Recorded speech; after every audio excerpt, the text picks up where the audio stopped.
दरम्यान नाशिक एसआयटी पथकाकडून निदा खानच्या पतीची चौकशी करण्यात आली। निदा खान सध्या मुंब्र्यात असल्याचं समजतंय। पतीनं स्वतः ही माहिती दिलेली आहे। निदा खाननं मुंब्र्यात 3 वेळा ठिकाणं बदलल्याची माहिती सुद्धा तिच्या पतीकडनं मिळालेली आहे। मुंब्र्यात 4 पोलीस पथकांकडून निदा खानचा तपास सुरू आहे।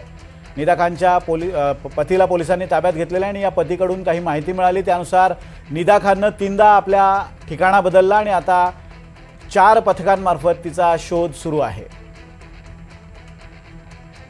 रिजवान शेख आपले प्रतिनिधी आपल्याला या संदर्भात अधिक अपडेट्स देत आहेत। रिजवान, तिच्या पतीची चौकशी सुरू आहे। मुंब्र्यात हे दाम्पत्य येण्याचं कारण काय? मुंब्र्यात काही नातेवाईक राहतात की यांचं घर मुंब्र्यात आहे? काय नेमकी माहिती आहे?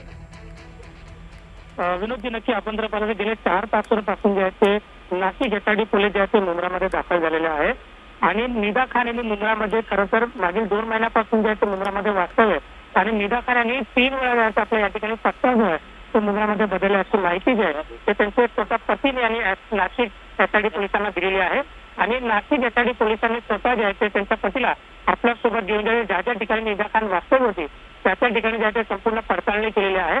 परंतु सध्या तरी निदा खान हे नाशिक एसआयटी पोलिसांच्या ताब्यामध्ये आले नाहीये।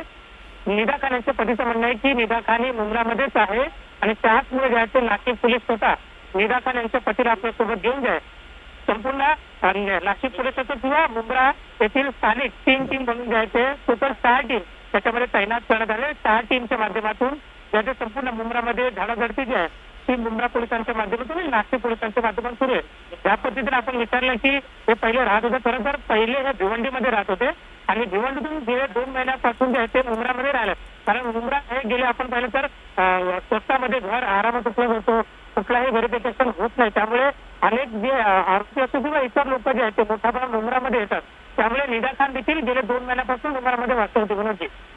धन्यवाद रिजवान दिलेल्या अपडेट्सबद्दल। निदा खान ही गेल्या 2 महिन्यापासून मुंब्र्यामध्ये वास्तव्याला आहे आणि मुंब्र्यातल्या वास्तवाबद्दल रिजवाननं आपल्याला सांगितलं की इथं कोणतंही व्हेरिफिकेशन होत नाही जेव्हा एखाद्याला भाड्यानं खोली द्यायची असते त्यावेळेला, त्यामुळे याचा फायदा घेत निदा खान तिथे लपून बसलेल्याचं समजतं आणि पोलीस आता तिचा शोध घेत आहेत।